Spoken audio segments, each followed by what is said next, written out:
Right. Start streaming. Yes. Cha.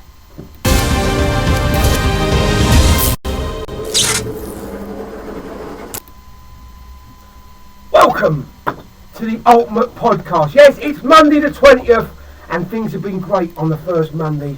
But, people, this is it. I'm with my director, Harry Shoebridge, known formerly as Shoey. So when you tweet, when you do whatever, it's Shoey. That's all I want to know. Now, today, obviously, we've got some good guests on the line. I don't know where they are, but let's have a read. Because the thing about people, they don't know about me, is I don't do that reading too good. Uma Kiani is coming up.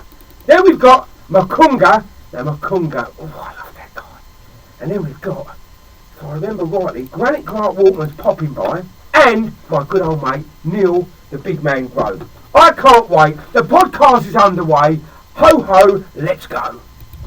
I'm Jim, proud sponsors of UCMMA.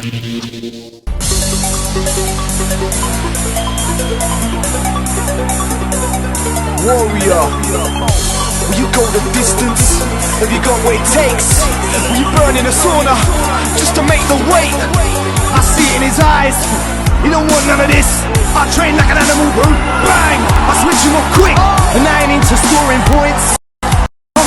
Put a real show on for the people so they talk about it tomorrow.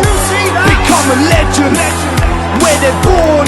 In the middle of the ring, you can run your mouth or get it on. So this is show time. I hear the crowd scream, hear the bell ring. Yeah, this is my time. You know it's on now. They wanna tear up, so I come swinging. I'm a warrior, warrior, warrior, warrior.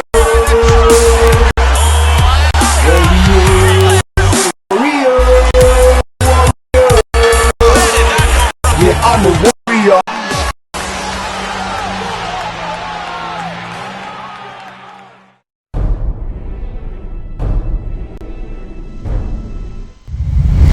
Okay, with me today on this Monday podcast is the one, the only Umer Kayani.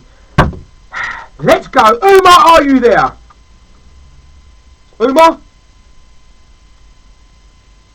Uma? Hello? Go. Umer Kayani. Uma? Do you know what I love about this podcast? Is that things happen sometimes just when you think you're in the dire straits. It is proper dire. I tell you what, I'd love to go. Let's go for commercial break. I know we just went for one. Let's just try 'em live anyway. That's what we do. We have it large. When it goes wrong, we keep on dancing. We're back on. Pretend I'm the Blues Brothers. Uma! Yes, sir. Can you hear me crystal clear? Crystal clear, just like a glass. Thank you. Where did you go? It all went wrong. Oh, you just cut off for some reason. Oh, mate, you just don't love me, do you? Right, Uma. No, I love you, sir. You know that. Me and you look like, but in a different way. Yeah. I'm a real good-looking bald man. Right, now listen. You used to be a bodybuilder. Yep, indeed I was. I got into it when I was 16 years old. My best mate got into me. He passed away about 2 years ago with cancer. Oh, sorry to hear that. Yes, how... My MMA story began as well, thanks to him. Oh, brilliant. Well, how big did you actually get before you quit? I was about 16 stone. Max stuff I've been 16 stone, yes. 16 stone. And now you... So my power, I still maintain my power. When I still lift at the moment, I still can bench about 140 comfortable without a problem. Obviously, there's our videos and my fans seeing it on Facebook as well. Oh. And power's there, basically. The power's there. You know, Gary Banks always tells me that when you throw people around the gym, they go through walls. Yeah, definitely. Yeah, I can deal with 110 kilos at the moment because that's what we're doing. We're getting big boys on top of me, and I have to work from the bottom. Well, you know why, don't you? Because we'll talk about that later on. You're fighting a big man. But anyway, before that, what actually got you into MMA? You know about your bodybuilding friend? Bodybuilding friend. Basically, I'm not gonna lie to you. It was a show in Kent called Better and Brawlers. Oh yeah. And he seen my fight 1-on-1. I'm not gonna lie to you. I have knocked out big people, and I got capability to knock people out. Also, when you're in a cage, you've got a lot of nerves going on. So he saw our fight on the internet. He gave me a call, gave me a phone number, and I phoned the promoter, and that guy was a tester. Obviously, you know tester. Yeah. And that's the guy I took the title of. So, okay. They said, yeah, sure, no problem. I never had no training. I didn't know. I didn't go, but I've never been to a gym. Done nothing, no cardio, nothing whatsoever. I turned up on a night, ran in, put up a show, 2 rounds, 3rd round I couldn't carry on. But obviously I had no cardio. So to last 10 minutes in a full-out brawl, I was very proud of myself. Cool. So since then, things been well. Yeah, and you turned it around. You've trained really well. Listen, I turned around and I did. Obviously, I keep grudges. I'm not gonna lie to you. So I did take a rematch with Tester, and I beat him in 3 rounds. Obviously, you gave me the belt yourself. I was there that night. I was there. You was a completely different fighter then, weren't you? Completely different. Yeah, fighter. definitely. Yeah. So I trained very hard for that fight. I cut down from I don't know. That was my first welterweight fight as well. That was your first welterweight. Yeah, they said you was quite tired. You come out from 90 kilos. Now listen, your record's 3-3, and that you probably explained why it's 3-3 because you take fights on a moment's notice. You weren't prepared for it. Yeah, I took that fight. Obviously, I'm not going to go into detail against the rental fight. I took that fight in about 2 days, and I just came out for 3rd place. Obviously, not many people want to be in that place anyway. And yeah, I dropped him with 1 punch. I was pounding him away. It was like Frank Mir versus Brock Lesnar fight. And unfortunately, I got stuck in an armbar out of nowhere. And obviously, if you see his face was smashed. My face, I didn't have a single scratch on me. I'm still after that fight to this day as well. So what, another rematch, yeah? I better get on the phone, and Yeah, sure. Definitely, yeah. Okay. But, I'm lucky to, you know what I mean? I'll recover quick as well. That'll be funny. I've been injured quite bad for the last few fights, but now I'm 100% again. Yeah, was it true? I didn't think I was going to be back that quick. Was it? Sure, to be honest with you. You never let me get a word in edgeways. Was it true? Oh. Was it true? Your Colin Wilby fight, he actually broke your jaw and you carried on fighting. Yeah, I got plates. I got the DVD here as well. You can see my jaw cracked in 2 pieces, really. And I had the operation done, so I got a few plates in my jaw now. A few plates, so you have to weigh a bit heavier. Well, it'd be good for this fight. You weigh a few metal plates. You'd be like the bloody Terminator, like Iron Man. Yeah, definitely. Yeah. So I got plates. So jaw is perfectly fine. Obviously, I took 2 shots from Makunga. I train with MMA Terror Squad as well. So obviously he's a big boy. And, oh really? Do you know what? Well. We're getting Makunga. He had you shaking in your boots. Oh my God! Yes, well, obviously my friend ran to the police like a girl anyway. So he's the one hiding. We could have a bare knuckle fight as well, and we can find Kate. If he would have messed you around, 86 catch weight, then 90 kilos, then I'm the one, Mr. Dog, upon you, asking for open weight fight. Yes or no? Yeah, it's true. There you go, then. There you go. That answers your question. It's true. It's true. I'm scared.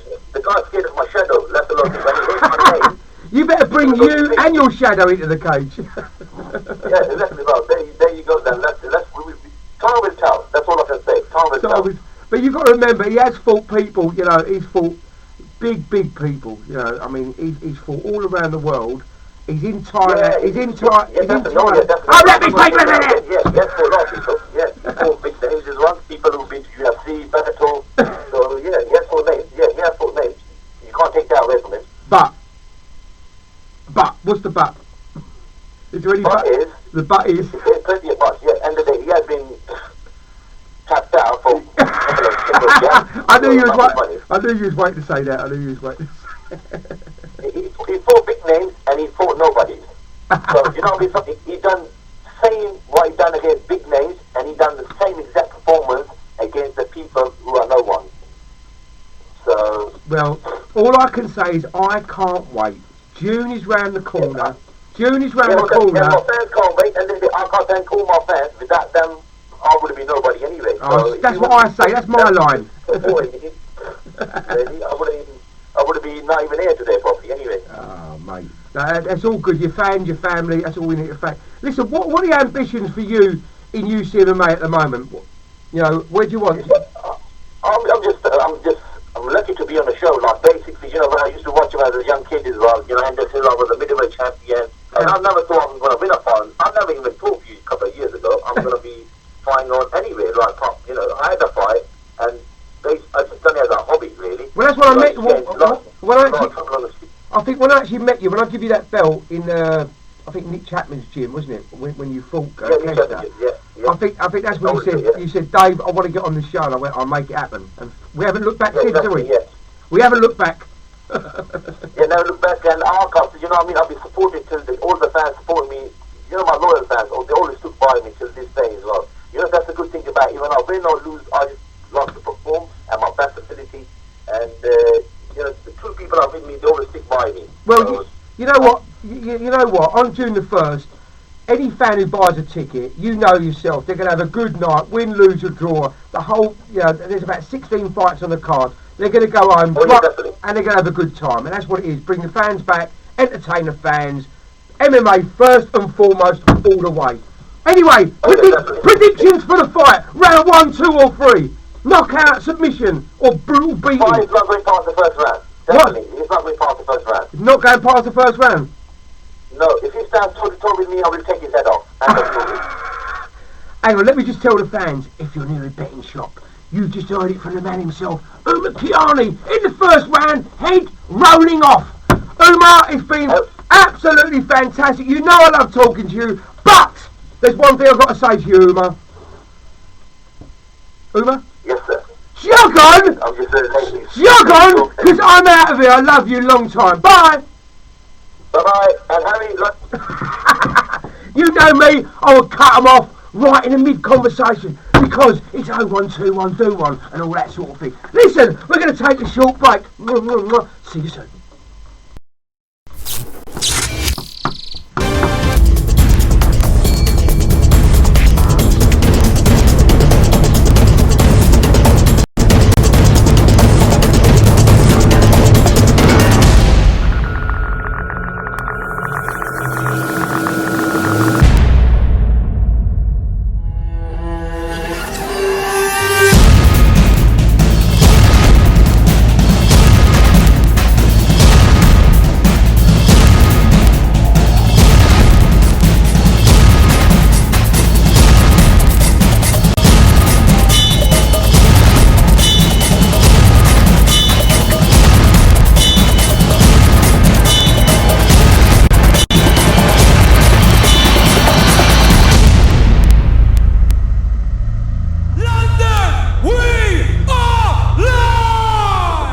Welcome back to the Ultimate Podcast, and again people, I get the very best for you on the show, and today, guess who I've got? My good old mate, Makunga. Makunga, are you there? I'm right here, Dave. How are you this morning? Oh my God. Now listen, Makunga, you've been training hard with Spencer Hewitt. I've just had Umer on the phone. He said he's come down. He said he can't believe how hard you hit. I mean, is it true you are punching like a bloody heavyweight? Yeah, I started Umer, I think it was last week ago. Spencer's really been getting in the heavyweight, the middleweight meet to start with. Yeah, but I've had a really good sparring session this fight coming up. Really looking fit, really looking sharp. I just want to put my hands on him. I'm not going to finish it, Dave, don't worry. I'm going to put my hands on him. I mean, the first thing is, he fought Ben Smith, and he had a good fight against Ben Smith, and that was at light heavyweight. You got no worries about his capability. He's been grappling a long, long time, probably before you even knew what MMA was about. Yeah, that's what's quite exciting, that Dave. My last two opponents for Cole Lovers was good grappling for 10 years plus. Yeah. To them too. Yeah. As you say, sometimes it's like a duck to water. If you've got the skills, they're going to pay the bills. He can teach you whatever all he knows. It's up for you to learn it. You know, it's up for you to use it. So, you know, some people are just natural fighters, and some people are just, you know, just there to make up the numbers. To be honest, I'm not saying he's there to make up the numbers. You're not there to make up the numbers. You know, I do pick up things quick, and everyone which I train with or has trained me says like I pick up things quick. That's and you know, I'm looking forward to it, Dave. I'm really looking forward to it. That's it's getting close now, so yeah, I'm really looking forward to it. How did you actually get involved in MMA? Do you know what? I got into it by the grace of God. It was a big accident. my friend Aaron Atkins and Stephen Johnson had a first jiu-jitsu lesson with Spencer. Jiu-jitsu lesson, and they come home raving and ranting on about it and telling me he's big, cool, you've got to give it a go. He's big, and I gave it a go, Dave, and I've never looked back. Best thing I've done in my life. Yeah, you're the same as me. 15 years ago, I watched somebody give me a DVD of. Maybe not so long ago. ago, Dave. I wasn't pushing 15 years ago. But no, that's what they give me a Horace Gracie DVD, for even longer than that, 20 years. They give me a Horace Gracie DVD, and that was it. I couldn't believe this little man bashing up all these big geese. I went, I've got to get involved. It's amazing. I've got to get involved. Yeah, you got to get involved, Dave. It's amazing what you can. You know what? It's amazing what you can put your body to if you put the time into it. Like 100%. You know, just like the fitness and everything else. Your body's an amazing tool if you know how to use it properly. Yeah, well, as I say, my son all the time watches these discovery programs about what they do, type anything, the human body, and these what they call these jumpers or free runners, the stuff they're doing. It's amazing. It's a great tool. You just got to know how to tweak it and work it. It's an amazing body. What I want, amazing tool, your human body. This is my dream. I want a free runner cage fighter. So he's running up and down the cage, bashing people up, somersaulting on their head and all. That's what I want, but it ain't happened yet. It's not in this lifetime. But you know, it's a little incentive that goes a long way. I used to exactly say to my kids. I think people should be getting rewarded for good things and, you know, punish when they've done wrong, especially being a parent. Yeah. And, you know, when the kids being nice, they need a tap in the back to let them know that they're being good. Yeah. And when they've been naughty, they need to be told they've been naughty. You know, most parents nowadays, they're just not really parents, are they, to be honest? No, absolutely. You know what? I mean, we're going away from MMA, but it is what it is. No, but it is what it is. Sometimes you've got to. These chats sometimes used to educate people, and my son has never been out on the street. Like as a kid, I don't know about you, I was not thrown. They didn't mean it, but from 4 years old, I always just knew I was out coming in when it went dark, and that was it. I was out with my mates all the time. But now he's got so much to do indoors. I take him jiu-jitsu, Muay Thai, gymnast, and you keep them. You know what, Dave? I respect you for that. That's what parents are about. Most people I speak to around about the same age as me, and I speak to them about their kids, and or even training in general. They tell me, "Oh, I haven't got the time. I say, "Look, you think I've got the time? Yeah, it's you know what I mean? You make the time, Dave. You know, just like when it comes to your training and everything else. I'm not work now, Dave. But I make the time to do everything else. You know, there's not enough hours in the day. But if you're passionate and the fact is important to you, you make the time and do it. 100%. I respect you even more and more. I know you got off into a bag fight. It's not. I've got a great big director sheet of all these questions, but it's because I always used to get your name wrong. And my daughter used to punch me and go, "Dad, you got it wrong again." I went, "Oh my God!" But it takes a long time sometimes when you get a hard day. When I get it, I don't think I'll ever forget it. And you've got it now. You've got it now. I don't Thank God! For a long time. Well, that name. Thank God! It's a hard name to pronounce anyway. I don't really get vexed when someone gets it wrong. It's a hard name. You liar! You ran the throat when Dave, you get it wrong time. I swear I'll get you in the cage. Yeah. Oh dear. Look, I heard you're a blue belt now. Great achievement. Yeah. And when are you going for your purple? Do you know what? To be honest, Dave, when I first started doing jiu-jitsu, I was all about the gi, and then I got into the MMA, and then I was all about the no gi, and then after my last fight, Spencer told me if I'm going to get my weight up, because it's not going to weight you unless you've got your belt, it's your gi. So I do when I sort of work with something to keep, as in being a black belt and whatnot. So I decided to buy new gi, start wearing my gi, start working with my gi. So I'm not in a rush to sort of like get my belts. I'm in a rush to learn. Belts don't really, even though I do want the belts, I do want the black belt. I'm all about the knowledge. I'm not really into all the belt stuff. I do want it, but I'm all about the learning, Dave. As my instructor used to say years ago, belts are only good for holding your pants up. That's it, mate. You know what I mean? You are what you are. Purple belts, brown belts, and belts, like you said, they're only good enough just to hold your pants up, because I've struggled with brown belts and I've struggled with blue belts, and the blue belts are getting a better run than the brown belts. There you go. Now listen, you know the middleweight division absolutely stacked at the moment. If you get past Ricky, you're now 4-0. You've got to be looking a bigger name in the field. You got any names in mind?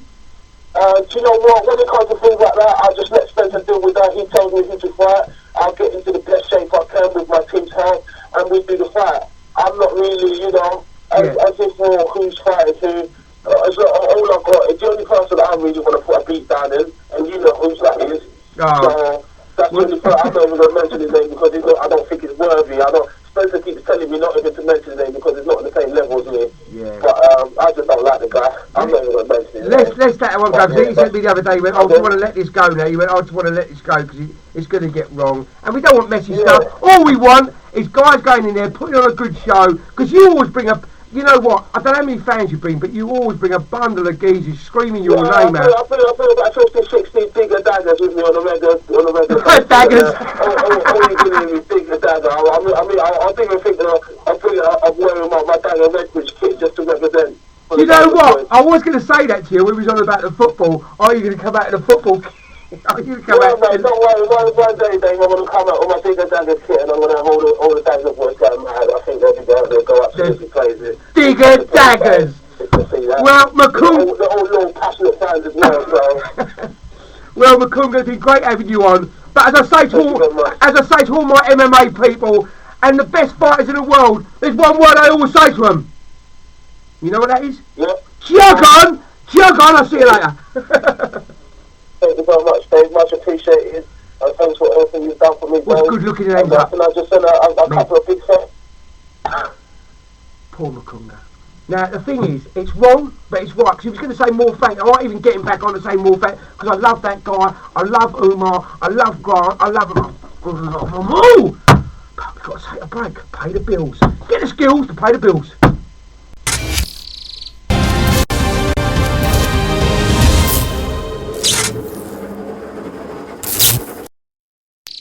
Proud sponsors of WCMMA.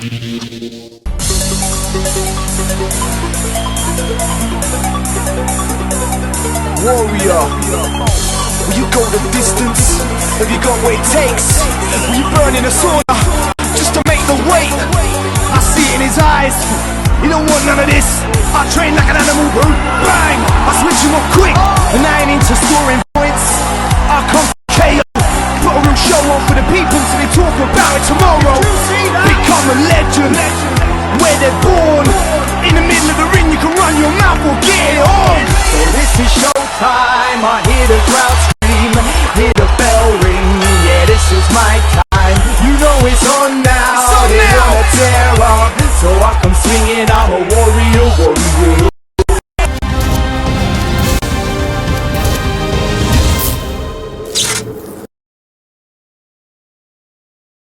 On the phone, wearing a big long coat, dark glasses and a hat, in disguise, the one, the only, Grant Waterman. Grant, are you there? Executive Security and Protection Services. Of all the people in the world, I must admit, right, of all the people in the world, of anybody protecting me, I would have Grant Waterman. Because Grant, we've been in many a situation, and it's been secure everywhere, and the first on the scene, as always, is you. You're always by my side, aren't you, mate? It does seem, actually, you know, it does get in your blood. Stopping fights, stopping trouble, looking after people, it's, you know, it's not something you learn, it's something that's in your DNA. It's in your DNA? It's in your DNA, yes. You're unbelievable. And having said that, I mean, just quickly, people don't know you fought. You're one of the best referees in the world, but you actually fought on our own show, Warrior Challenge, and I can't remember how you won. Could you tell the fans? I can't remember. It was I won by knockout in the third round. It was a head kick. A head kick? You mean like Vita at the weekend? Did you see that spinning head kick, eh? Vita Belfort. Was it a bit like that? No, it was a roundhouse. Shin to the temple. Shin to the temple. Good night. Yeah, it was funny because during the fight, I said to my corner when they were warming me up, because with low kicks, I'm a very powerful striker, but I just said here, I said, just hold the pads up. I said, let me see if I can still kick head high. And they held the pads up. I held the pads up a bit higher, and the warmer I got, the more adrenaline I got. I thought, blimey, I can still throw a good head kick. And in the third round, I'd annihilated John Rutherford's lead leg low kick. I remember that, yeah. My corner was shouting, head kick, and I could hear them, and I thought, no way. And I threw the head kick, and he thought I was going to throw another low kick, so he didn't block the head kick, and bang, I caught him right in the temple with my shin, and over he went. So there you go. But is it right though that Shuey bet you 50 quid that you couldn't knock him out of a head kick. That inspired you even more, didn't it? Do you know what? I've just remembered. Did he pay up? That's what I'm saying. He's like that. He's always on the computer going, no, I paid. I don't think he did. We should have a double or nothing.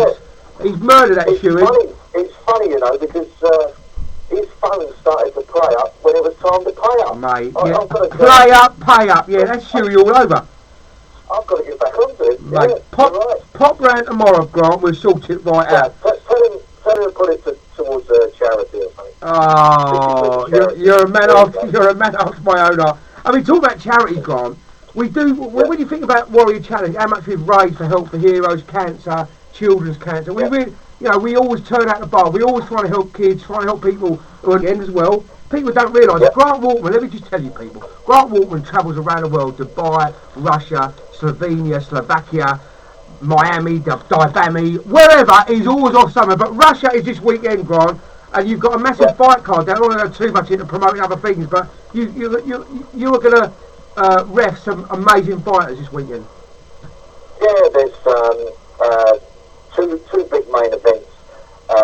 We've got Bob Saps fighting Fedor Emelianenko's brother Alexander Emelianenko in an MMA fight. I mean, Bob Saps, he's a bit like Marmite. You know, you love him or you hate him. Yeah. But you know, I can see the fight going one way. But when you're that big, you've always got a chance. And you know what? It is entertaining. It might be a bit of a circus fight, but it's entertainment, and the crowd they're always cheering when Bob Sapp fights. That's an MMA fight. The next penultimate fight on the night, Badahari is fighting a Russian guy, a local hero, in a K1 fight. You know, Badahari is the original bad boy. Yeah. He's getting into trouble. You know, they're writing a book about him. Funny enough, he's of Moroccan descent, similar to our own Lee Murray. Oh, Lee Murray. Maybe there's something in the blood out there. Well, you know what, Grant? Let's just stop you there because you'll ramble on worse than me. Let's go back to the cage rage days. I mean, some of the fights that you refereed that must have had you tingling. I mean, the one, the only Anderson Silva versus Lee Murray. I mean, what was that fight to referee? I know it was like watching it and being there with the fans and that, but what was it like refereeing it? Yeah, you know, I could go on all day, and sometimes, you know, you've got these fans and these experts nowadays who think they've been around forever and they've been around for 2 minutes. Yeah. You've got guys refereeing something here or something there, and they think they're doing it big time. But back in the day, you know, refereeing. I mean, you guys putting on the Anderson Silva at Cage Rage. You were so far ahead of your time. MMA is still in existence now, but back then to have something like Lee Murray and Anderson Silva we knew was going places. We knew he was going to be a phenomenon, an absolute, you know, legend before he was a legend. But that particular fight, the energy in the arena was absolutely incredible. I mean, you know, back then you're tingling before the fight starts. I can remember I used to referee those fights. I don't think I used to blink for the whole 5 minutes of each round in case I missed something. I was so intent on not making a mistake and just calling it right. And I can remember during that fight, Anderson Silva knocked Lee Murray down, and I didn't jump in. You know, my brain was going at 1,000 miles an hour, but I didn't jump in, and Lee Murray recovered and came back, and the fight went the distance. Yeah. So, you know, and there's many a referee who would have jumped in at that point and stopped the fight. Yeah. But it just so happened I made the right call. And the same as Manoff and Cyborg. I mean, that was another one. If you'd have stopped it too early, it'd have been such a shame. But what a fight! Oh, wow. What a fight that you was. know, fight for safety is obviously of paramount importance. But you've got to try and find this balance between fight for safety and entertainment and crowd satisfaction. The punters want to keep coming back. You can't, if you stop a fight, you can never ever stop a fight too late. That's that's impossible to do, or the wrong thing to do. But to stop a fight a second early, you're taking away possibly a win from the wrong guy. Yeah. And MMA, the picture changes so quick. We say it all the time and time again. There's so many ways to win, so many ways to lose, and it just can change in a millisecond. Someone can get out of a submission, transition into another submission and finish the guy. Yeah. We've seen that time and time again. Someone can be on the back foot, getting beaten up, and then he throws that one punch, left hook, bang, and the other guy's knocked out. Yeah. So you've got to get it right. Yeah, you're 100% right. Now, Grant, 34's round the corner, June the 1st. What's your fight? Yeah. What's your fight of the night there? What pick? Well, everyone loves a heavyweight. We can't wait to see Neil Groves get in there. But to be fair, I believe fight of the night is going to be Peter Irving versus Galore Bafando. Galore he's a real life Bruce Lee. You never know what he's going to do. His kicks are just incredible. Peter Irving is he's sort of old school. I wouldn't say one-dimensional, but he's not predictable about what he's going to do. He's just one real tough cookie, a very, very solid stand-up kickboxer. We all know his credentials in Brazilian Jiu-Jitsu, but he's transitioned into kickboxing very, very well, and he's training very hard. Super fit. He punches and kicks really hard. His counter-punching's great. But how you train to deal with someone like Galore Bafando, I don't know. We've just got to see on the day, but it's just one of those fights that it's going to be really, really entertaining and great to watch. I've cranked your ankle a lot of times, but I would not stand nowhere near you with them punches and kicks. You're an animal. You're an animal. You know, it's very deceiving. People, one kick in the thigh, it's not particularly spectacular to watch, but it can be devastating to the guy who's on the receiving end. Yeah. And I don't, people who have never fought don't really appreciate, the skill involved, the technique, but the punishment some of these fighters are taking during an MMA and kickboxing fight. It's the conditioning they've gone through. You've got to take your hat off to these people. Yeah. Well, people don't realise that MMA, just quickly, Grant. I mean, we went down to an army camp, SAS.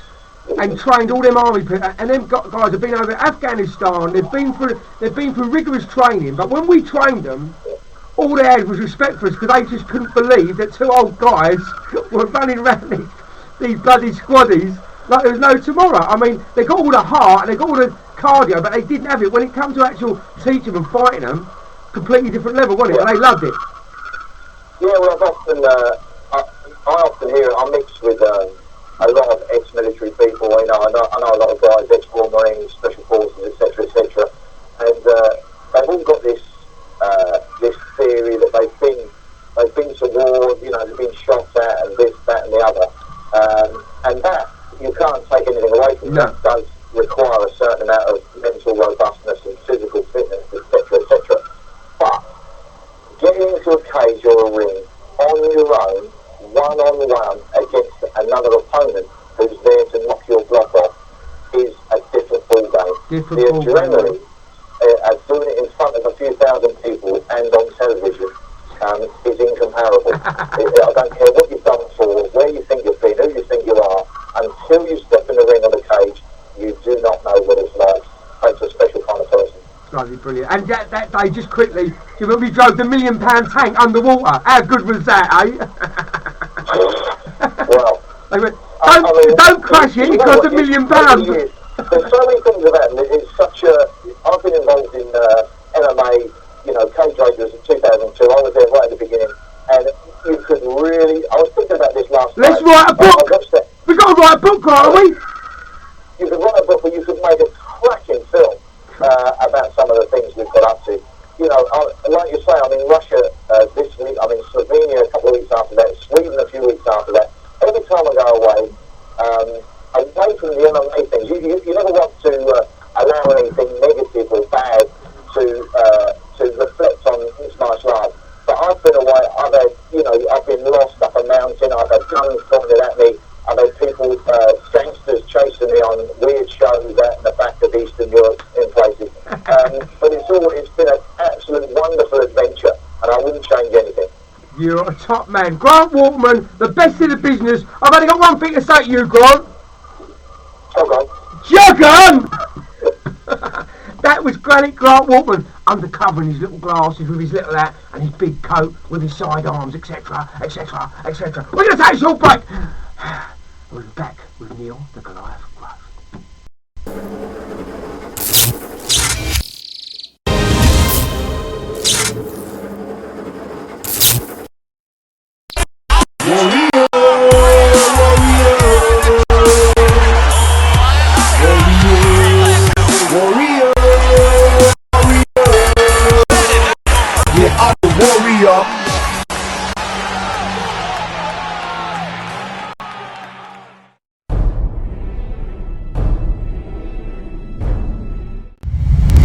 Jim, proud sponsors of WCMMA.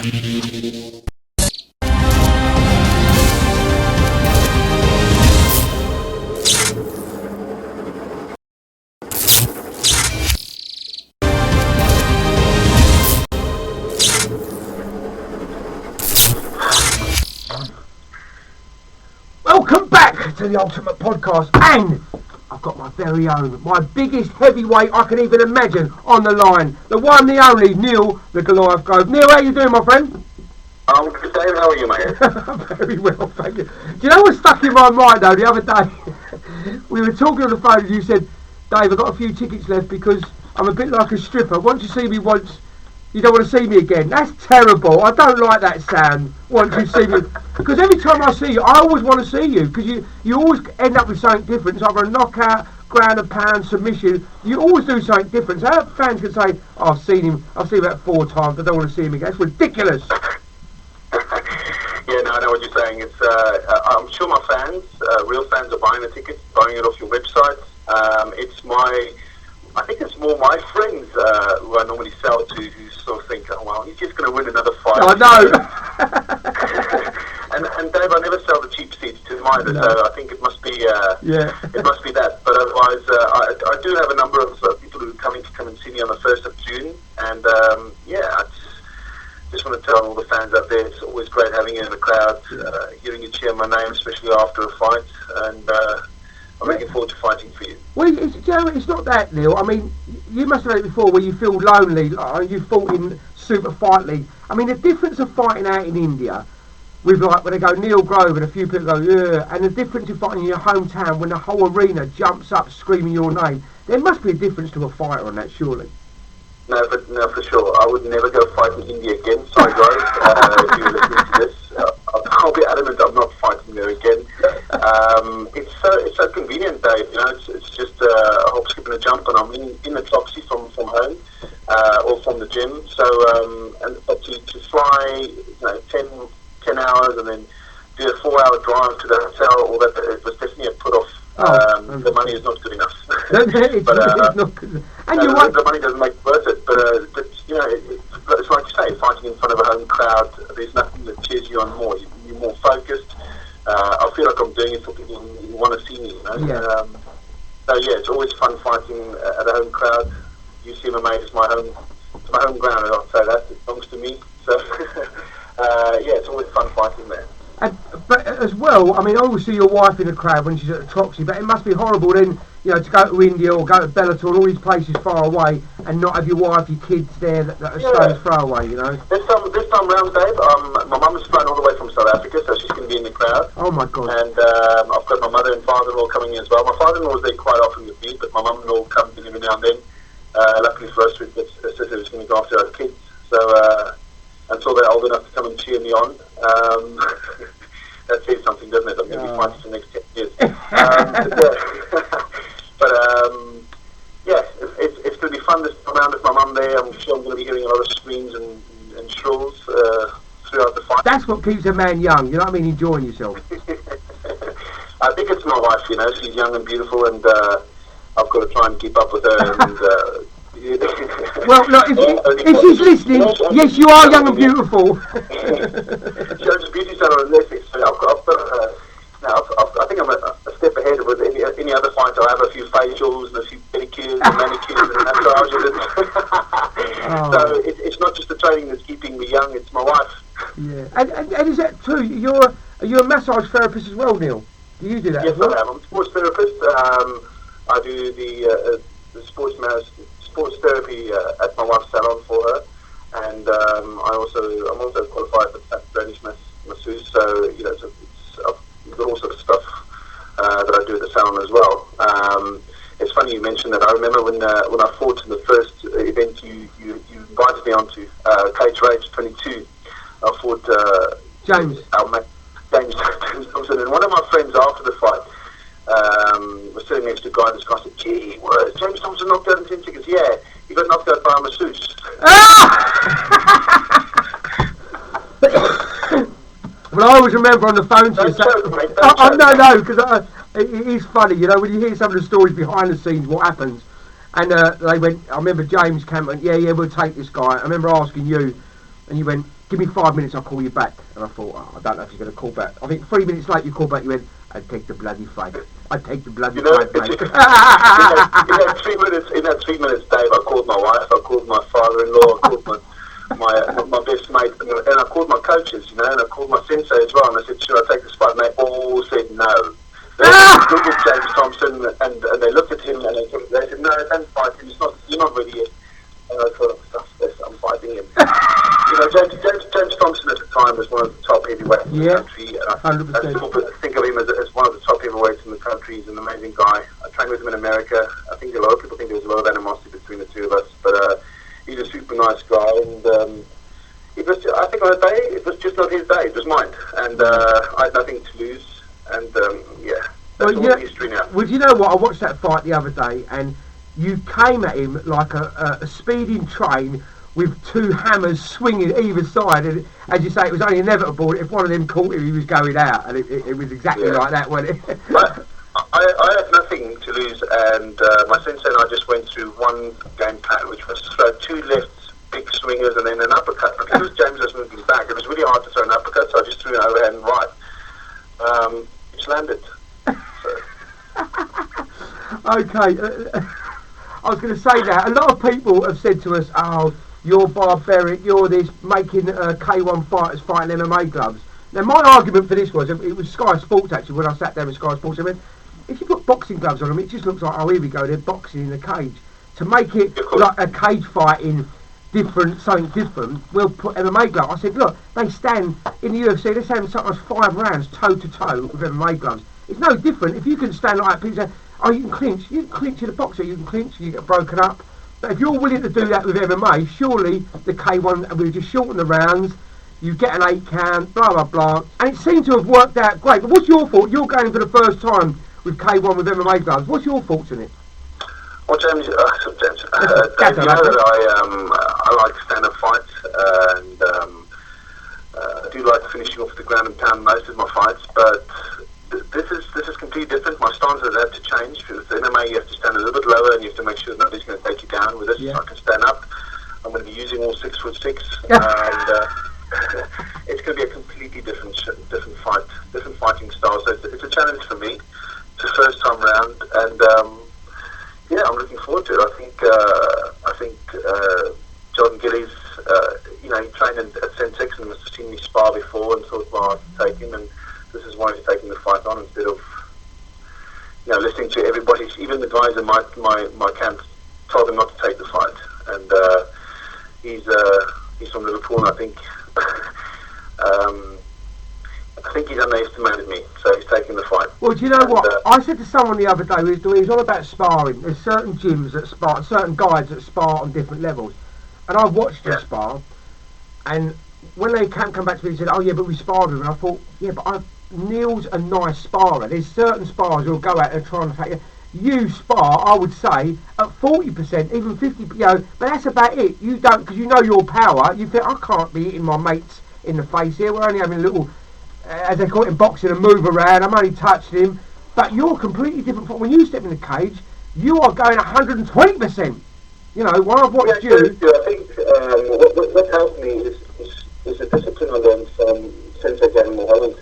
When you're in a dojo, it's a safe environment, and you try and spar with everybody to a level which push them, challenge them without hurting them. And you're training with girls as well at the same time. If I'm going to go sparring with a girl, I do not want to make her feel like I'm treating her like a lady. I just want to make her feel that she's being pushed to 100% of my strength either. They came up quick, but I think weary of coming off a loss, and it was a very important fight for me to win the interim title fight, and it was important for me to win that fight. So I took my time, whereas a lot of guys would have thought, Neil's holding back. I was just taking my time.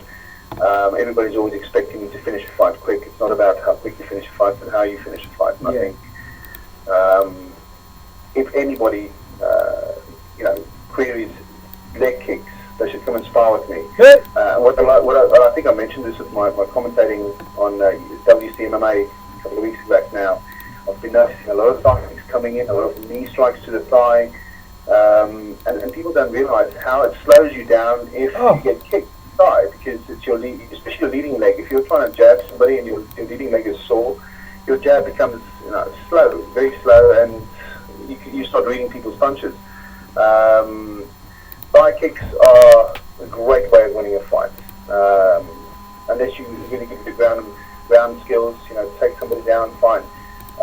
But you'll notice it's a lot from the wrestlers now, especially in America. They try and slow their opponents down because they know that their wrestling is really good. Yeah. Their submission, it's very good. But even that, if you take the speed out of somebody's leg, or you take somebody's leg out, even their takedowns become very slow. Well, do you know what? Let me explain. So the people indoors, if you've never trained, I can explain to you straight away. Do you remember as a kid when you got a dead leg, when the bully went, "Have a dead leg," but that's what it's like, but you've got to carry on. Am I right? You get a dead leg, you're like, oh!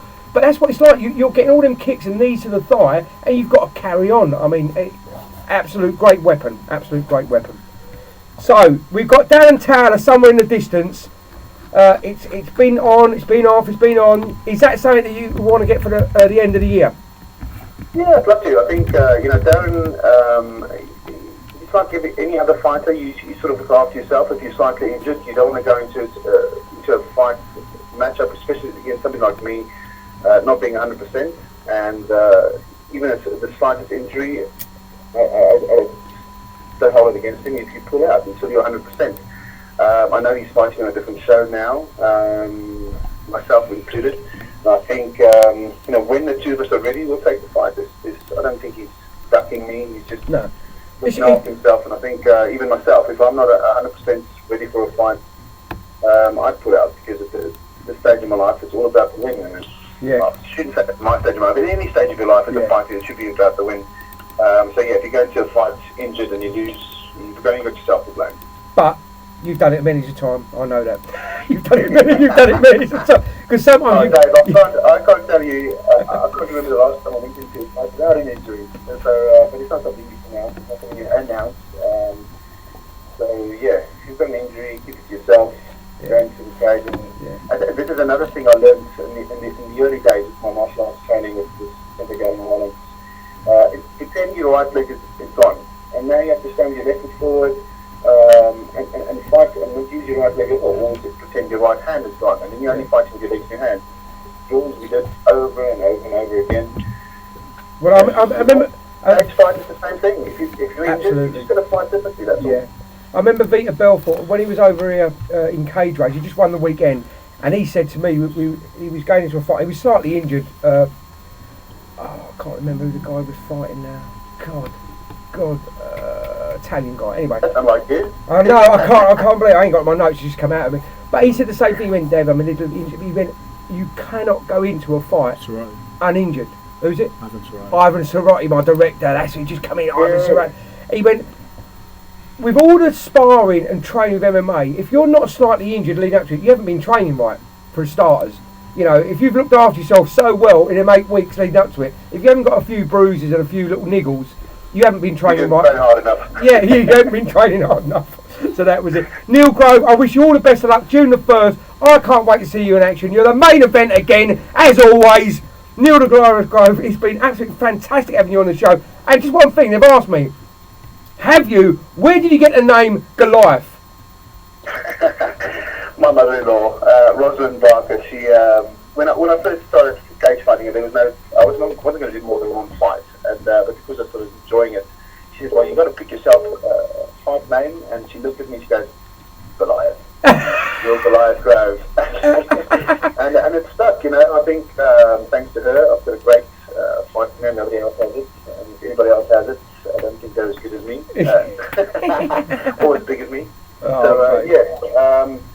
it's been a great ride, you know, Dave, and I'm hoping the next 5 years is going to be just as good as it's been since day one. It will be, mate. Don't you worry. Anybody else say thank you to, Neil? I know you got a lot of people. No, you know what? I think I've mentioned everybody I'd like to mention. Yeah, good man. My son, my sambo coach in Ireland, who I haven't seen for a while. I will be there Sunday. Guys at Cork City Combat Sambo normally come and support me with all my fights. Hopefully some of them can make it. And you know what? The most important people in my life, my kids and my wife. There you go. And my fans and my friends, you know, and family. There you go. Make your way over on the 1st of June. You see my It's going to be amazing. It's going to be amazing. Neil the Goliath Grove, I will see you later, my friend. As I say to all my people, jog on! Cheers, Dave. That was Neil the Goliath Grove, always entertaining, a real nice guy, a commentator at WCMMA all the time now. Goliath. My God, this Lucas has made me drunk. He loves it down here. Right, we'll take a short break and come back. We'll see you soon.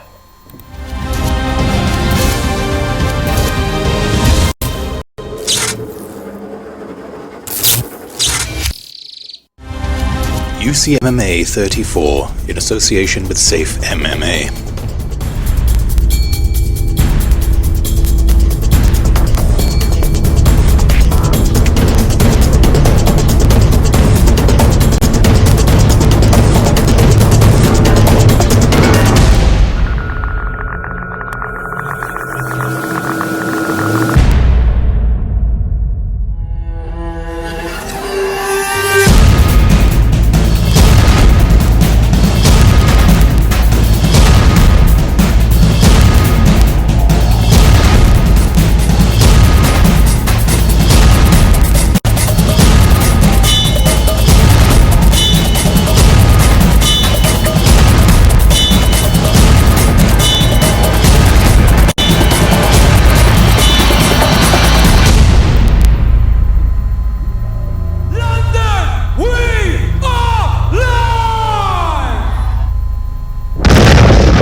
Chill out. It's Monday night, May the 20th, and we're all feeling a little bit sod the Lucas. Let's get on the beer. That's what I say. Right, people, we've got competition time. It's all about competitions. Now, this competition is absolutely fabulous because we're going to give you 2 free tickets to UCMMA 34 on the 1st of June. That's a bit of an hard one. Do some research, people. Research. Get on the internet. Google, Woogle, and all that malarkey. UCMMA #1 bad breed. 4 fighters went on to the UFC. Name all 4. Email us or Harry Shoebridge at harry@ucmma.com. Answers on a postcard, please. All that malarkey. No. On an email to harry@ucmma.com. We will get 2 free tickets in the post to you. And I think the winners are going to be, is it on Twitter, Harry, next week? Yeah, be announced on Twitter on Wednesday. On Twitter on Wednesday. And let's talk to Shuey, who helps me out all the time. He's now the director. God, this is killing me. Right, and also Grant Waterman. Now, Grant comes in here every other day into the Ultimate Office. The Ultimate Office. You can't get rid of him. You can't get rid of him. But he's always here. Entertaining, but he's a man of his word. Everything he said there, 100% true, Harry. Yes, Grant, I mean, he's been around since day one, as you know. He's seen so many fights. He's reffed the best people in the world, the best fighter in the world, Anderson the Spider Silva. You can't get them much better than that. And, it's a pleasure to have him down on the UCMMA events. Oh, my days. And, of course, the main event of the evening, Neil Goliath Grove and John Gillies. Now, John Gillies, they reckon Liverpool will be taking home the belt. What's your thoughts on that one? Do you know what? It's a tough call. I mean, I train at the same gym as Goliath. Thankfully for myself, he trains during the day, I train in the evening, because there's no way I would like to take any punches or kicks off the Goliath. The guy's an animal. I think I was about 15 when his first fight at Cage Rage against James Thompson, and I was amazed. He's so strong, powerful. I think John Gillies has got a tough fight on his hand. Yeah, but there you go. Harry, jog on. You've had too much airtime already. I can't believe it. The director getting right involved. I can't believe he's out at 2:30 in the night time writing all these bloody questions. Questions. People, it's been absolutely amazing. The first podcast in the history of UCMMA, because this podcast rubbish. You can smoke, you can drink, you can do whatever you want on it. The lights can go out and we crack on. Right, what else we got? Right, you remember, follow us at Twitter. Twitter is at UCMMA, no.com, yeah, just Twitter at Twitter, no, it's just at UCMMA for Twitter, and guess what Facebook is? One guess, two guess, at UCMMA, that's our Facebook. Now people, if you want to ask me any questions, if you want to give me anything, you email me, dave@ucmma.com, or Twitter questions, that will do nicely. Facebook questions, Harry will do that nicely as well. Listen, we are here to entertain you. We put the fights on. We give the fans what they want. That's all about UCMMA. And remember, June the 3rd, don't you dare miss it. I can't wait. It's number 34. Hang on. Daughter's on the line. Sige, I have to call you straight back. What is it? Huh? I'll call you straight back, babe. Yeah, see, I mean, the family, they never leave you alone. Oh, look, God love to my family, Mel, CJ and Dex, you're all good, you're all out there. Now, you guys have been great, the questions, read the answers, yeah, that's all rubbish, I've said that already. But guess what? It's good night from me, 0121, I'm going to do one, rubber-dub-dub, I'm off to the pub.